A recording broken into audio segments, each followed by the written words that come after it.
Assalamualaikum warahmatullahi wabarakatuh. Pada kesempatan kali ini kita akan membahas topik pertama dalam mata kuliah manajemen strategis.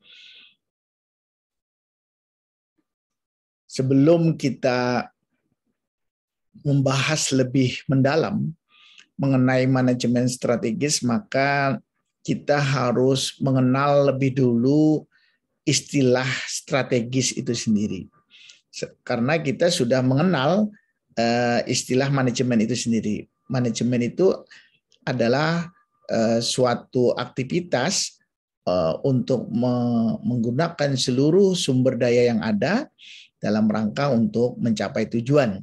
Biasanya memang manajemen itu kita umum menggunakan fungsi-fungsi manajemen dalam bentuk POAC. Nah, bagaimana ini kaitannya nanti dengan manajemen strategis? Apakah sama atau beda? Dan mengapa manajemen strategis ini menjadi bagian penting apabila kita ingin memajukan atau kita ingin mengelola sebuah organisasi yang mapan di masa yang akan datang. Nah, oleh karena itu, langkah pertama yang harus kita pahami adalah apa yang dimaksud dengan strategi ini, ya. Strategi ini berasal dari bahasa Yunani yang berarti strategos, yaitu terdiri atas dua suku kata, yaitu stratos, pasukan atau militer, dan ada juga yang disebut dengan agen. Agen itu yang berarti memimpin. Maka pada konteks permulaannya, strategi ini memang banyak diasumsikan sebagai sesuatu yang dilakukan oleh para jenderal dalam membuat rencana menaklukkan atau mengalahkan musuh guna meraih kemenangan dalam peperangan. Oleh karena itu sangatlah masuk akal apabila istilah ini sangat dekat dengan dunia militer dan politik.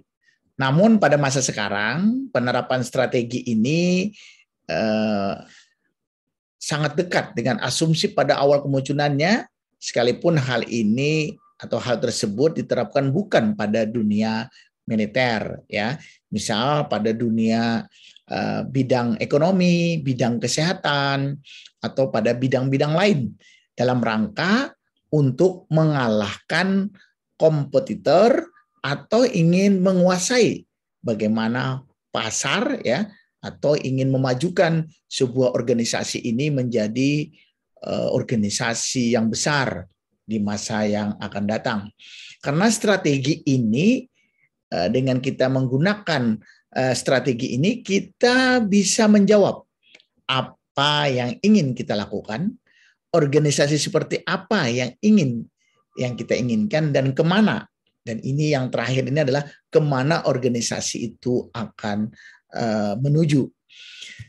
Nah, dalam kaitan tadi, strategi ini juga berarti berbagai macam istilah yang muncul dari kata strategi ini pada perkembangan selanjutnya.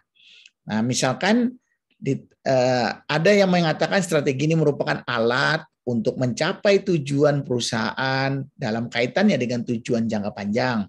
Kemudian ada juga yang merupakan alat untuk menciptakan keunggulan bersaing. Dan ada juga yang mengatakan bahwa strategi ini adalah respon secara terus-menerus maupun adaptif terhadap peluang dan ancaman, ya, serta kekuatan dan kelemahan dalam mempengaruhi sebuah organisasi. Nah, ada lagi yang secara khusus, yaitu Henry Minberg. Dia mengatakan istilah strategi ini dengan 5V, ya, 5V, yaitu plan, flow, pattern, position, dan perception. Di mana strategi ini adalah sebagai satu perencanaan. Artinya, tatkala kita menggunakan manajemen strategi, maka langkah yang kita lakukan diantaranya bagaimana kita membuat suatu perencanaan, ya, yang baik, ya, terutama perencanaan jangka panjang. Kemudian dengan makna strategi, kita harus membuat perencanaan tadi bagaimana menjadi sebuah lompatan agar organisasi itu semakin besar di kemudian hari. Dan kita juga harus membuat suatu pola untuk mencapai lompatan-lompatan tadi dengan kita menggunakan sebuah persepsi dan kita mengambil sebuah posisi yang jelas di mana organisasi itu pada masa sekarang dan pada masa yang akan datang. Nah, ini yang disampaikan oleh Henry Mintzberg. Nah, pada tahap selanjutnya, kadang-kadang orang salah mempersepsikan antara makna strategi dengan taktik. Jadi banyak orang yang masih bingung atau sulit untuk membedakan antara strategi dengan taktik. Nah, salah satu cara yang mudah untuk melihat perbedaan dari keduanya, di mana pada saat kita memutuskan apa yang seharusnya dikerjakan, kita memutuskan sebuah strategi. Sedangkan jika kita memutuskan bagaimana mengerjakan sesuatu, itulah yang disebut dengan taktik. Nah, lalu muncul beberapa pendapat lain yang ingin menguatkan bahwa strategi itu mengerjakan sesuatu yang benar, menggunakan pertempuran untuk memenangkan peperangan, sedangkan taktik mengerjakan sesuatu dengan benar dan menggunakan tentara untuk memenangkan pertempuran. Ini sebenarnya kalau kita coba jelaskan secara lebih detail, sebenarnya pada tingkat perilaku misalkan bahwa strategi itu dikembangkan oleh manajemen puncak, sedangkan taktik oleh manajemen rendah. Nah, dengan demikian bahwa jika kita perhatikan dari segi jumlah personel yang terlibat, tentunya strategi ini orangnya lebih sedikit dibandingkan dengan taktik karena dia hanya pada pimpinan puncak saja. Nah, namun dari segi rincian sebenarnya strategi ini lebih luas dan lebih banyak rincian dibandingkan dengan taktik. Nah, kemudian dari segi keteraturan, strategi ini berkesinambungan namun tidak teratur. Sedangkan taktik itu berdasarkan siklus periodik dengan jadwal waktu yang tetap. Kemudian strategi ini jauh lebih tidak pasti dibandingkan dengan taktik.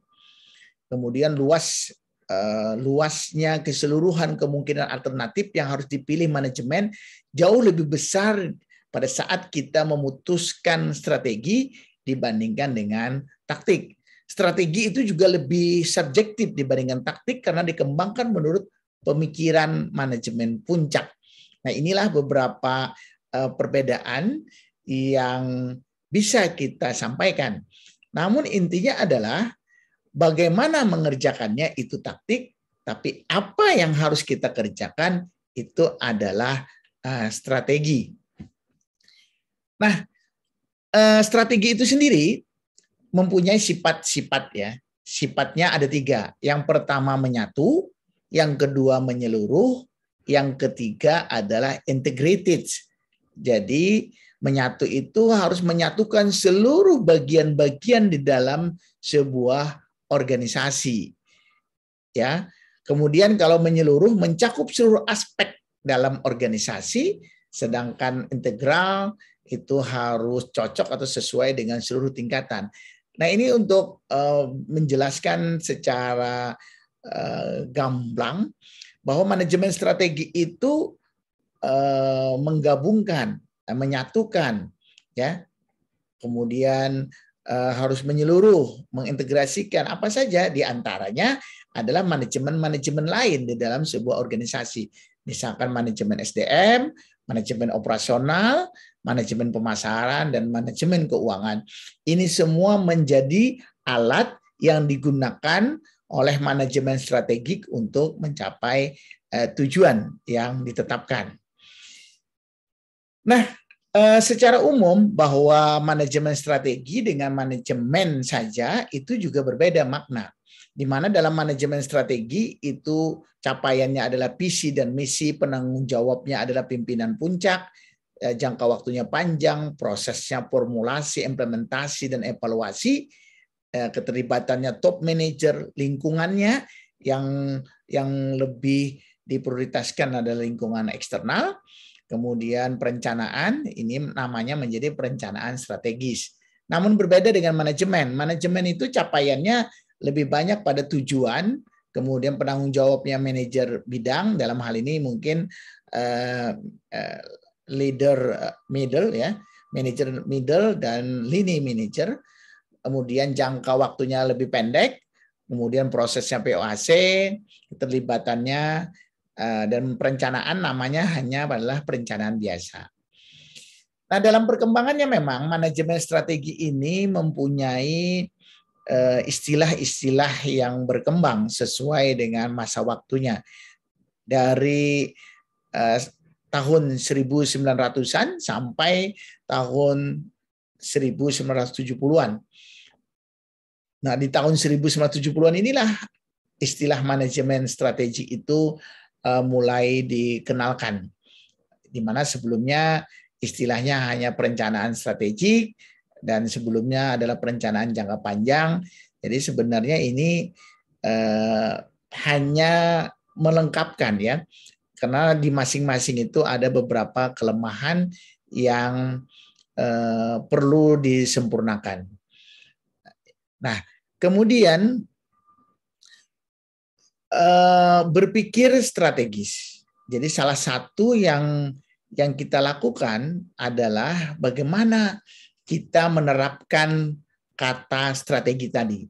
Tentunya di dalam pemikiran bagaimana organisasi itu bisa berkembang lebih maju.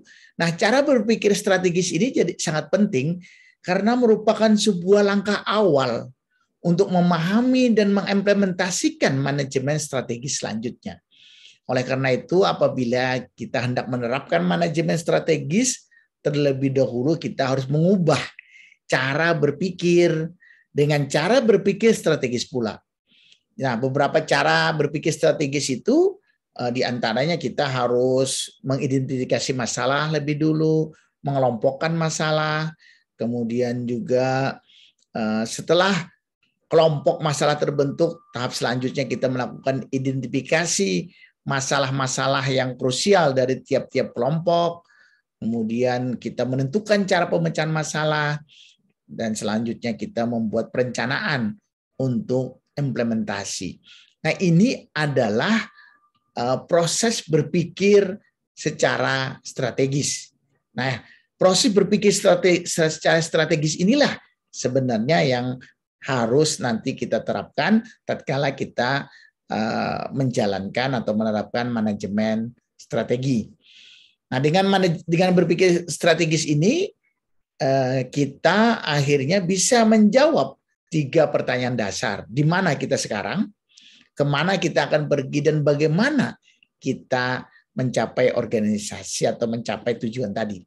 Nah, sama seperti ini tadi sudah kita jelaskan bahwa di dalam sebuah organisasi atau sebuah perusahaan tentunya terjadi perubahan-perubahan yang secara dinamis. Perubahan-perubahan ini akan memunculkan peluang dan juga akan memunculkan hambatan. Peluang dan hambatan ini akan mempengaruhi tuntutan masa kini. Nah, tatkala kita ingin tuntutan masa kini, tetapi kita juga harus melompat ke depan untuk mencapai tuntutan masa depan, inilah diperlukan manajemen strategis. Salah satu kata kuncinya dalam manajemen strategis tadi adalah bagaimana kita meraih kejayaan di masa yang akan datang. Nah, beberapa pemikiran yang harus kita pahami bahwa ke depan ini ada tuntutan-tuntutan bagaimana organisasi tadi bisa berkembang dengan lebih besar. Maka organisasi itu harus cepat dan responsif, harus inovasi dan kreatif, harus fokus pada lingkungan yang kompetitif, harus mempunyai kepemimpinan pada setiap level, harus mempunyai kendali pada visi dan nilai, harus mempunyai andil informasi, harus proaktif, harus kemitraan, dan harus peduli lingkungan. Inilah beberapa tuntutan masa depan yang tentunya harus kita pikirkan, ya, sehingga organisasi yang kita pimpin itu bisa menjawab tantangan di masa yang akan datang. Nah, selanjutnya dari tadi kita menjelaskan berbagai istilah atau berbagai makna dalam strategis tadi. Nah, sekarang kita ke makna manajemen strategis itu sendiri. Jadi manajemen strategis ini memang ada beberapa nama lain, bisa comprehensive planning, bisa systematic management, maupun strategic planning. Nah, semuanya memang hampir sama, tetapi dari perkembangan tadi ada beberapa ciri-ciri spesifik dari istilah-istilah ini, walaupun secara keseluruhan istilah-istilah ini hampir sama. Nah, manajemen strategi itu mempunyai dua makna utama. Yang pertama adalah dia ilmu dan seni. Ilmu dan seni apa? Ilmu dan seni untuk merumuskan, mengimplementasikan dan mengevaluasi keputusan lintas fungsional yang membuat organisasi mampu mencapai objeknya. Dan yang kedua, serangkaian keputusan dan tindakan manajerial yang menentukan kinerja organisasi atau perusahaan dalam jangka panjang. Nah, dalam kaitan ini, karena kita sekarang dalam ranah pendidikan, tentunya pengertian yang kita gunakan sekarang itu adalah lebih cenderung ke arah ilmu dan seni. Nah, sehingga seluruh mahasiswa diharapkan nanti dapat memahami apa yang dimaksud dengan manajemen strategis tadi dan dapat menerapkan di dalam mengelola organisasinya. Nah, beberapa manfaat yang bisa kita dapatkan tatkala kita memanfaatkan atau menerapkan manajemen strategis. Yang pertama, dan ini mungkin yang paling puncak, itu kata kuncinya adalah performa. Performa ini bisa juga produktivitas, bisa juga kinerja. Sehingga dengan demikian kinerja sebuah organisasi itu menjadi lebih baik, lebih maju, produktivitasnya lebih tinggi, dan seterusnya. Dan tentunya untuk mencapai itu ada tahapan-tahapan lain atau manfaat-manfaat antara, ya.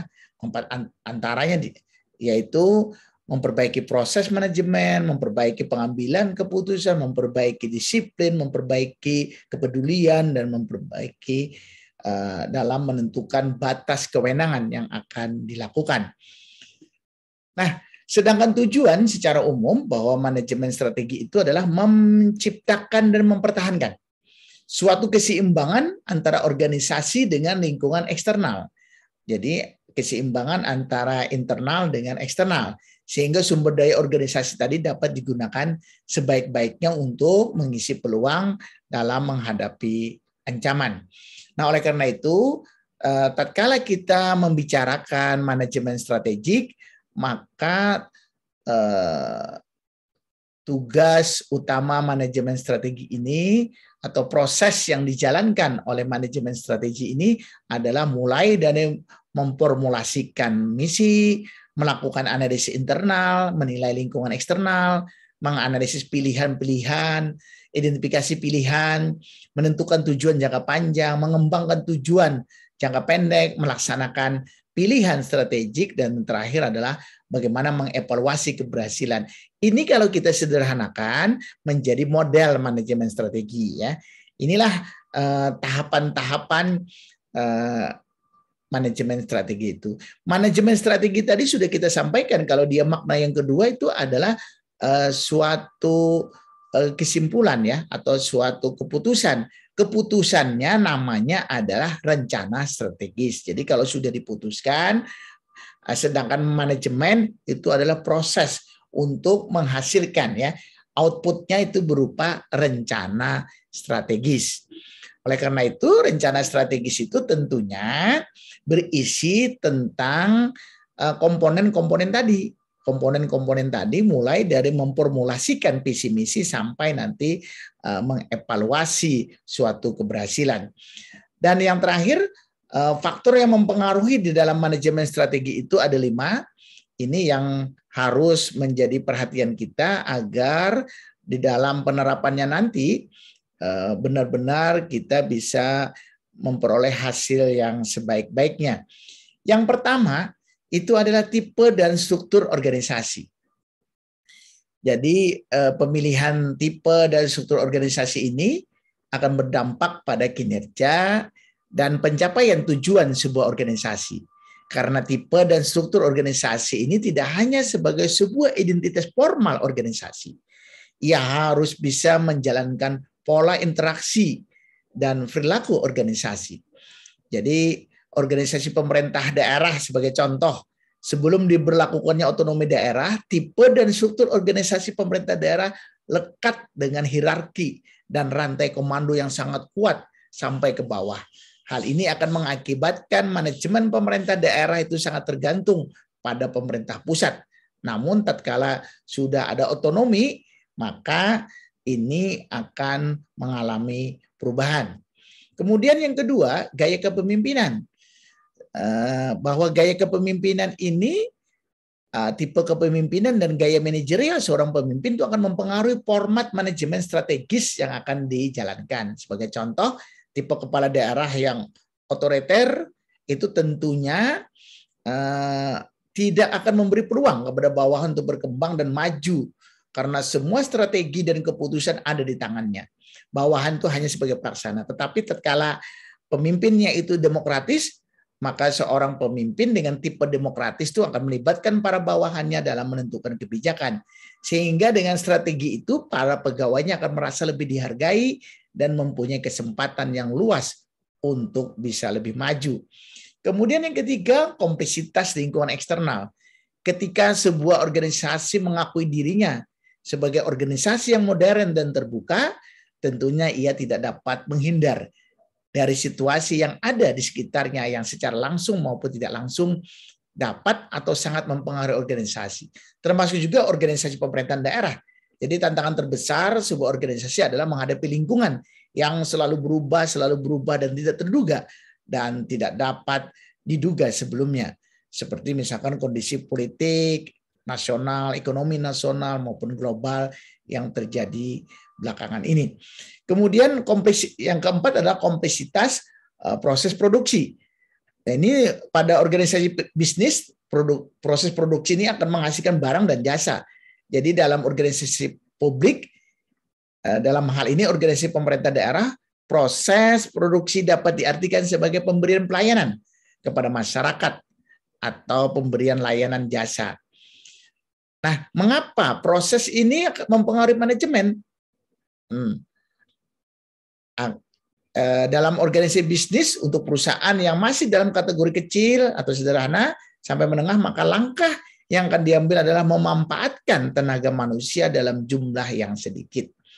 Akan tetapi untuk perusahaan yang dalam kategori yang besar, tentunya juga kompleksitasnya akan tinggi. Oleh karena itu dia akan menerapkan teknologi tinggi dan canggih, serta semuanya dijalankan dengan komputer sehingga tenaga manusia akan tergeser. Dan tentunya cara ini yang akan mempengaruhi juga bagaimana organisasi itu di masa akan datang untuk menjawab permasalahan yang ada. Yang terakhir adalah hakikat permasalahan yang dihadapi. Manajemen puncak sebagai bagian yang paling berpengaruh dalam manajemen strategi itu harus mampu mengidentifikasi sekaligus memecahkan masalah yang dihadapi. Pemecahan masalah tersebut harus menyentuh sebab, bukan hanya menangani akibat yang hanya jadi riak-riak kecil. Karena itu apabila solusi itu mengatasi akibat, maka masalah tersebut akan kembali terulang. Oleh karena itu kita harus bisa mencari permasalahan sebab masalah itu sendiri. Nah, itu mungkin yang dapat kami sampaikan sebagai konsep dasar manajemen strategis, dan ini nanti dapat kita terapkan pada bidang kesehatan dan nanti akan dijelaskan secara detail setiap topik-topik dalam proses manajemen strategis tadi. Terima kasih perhatiannya. Assalamualaikum warahmatullahi wabarakatuh.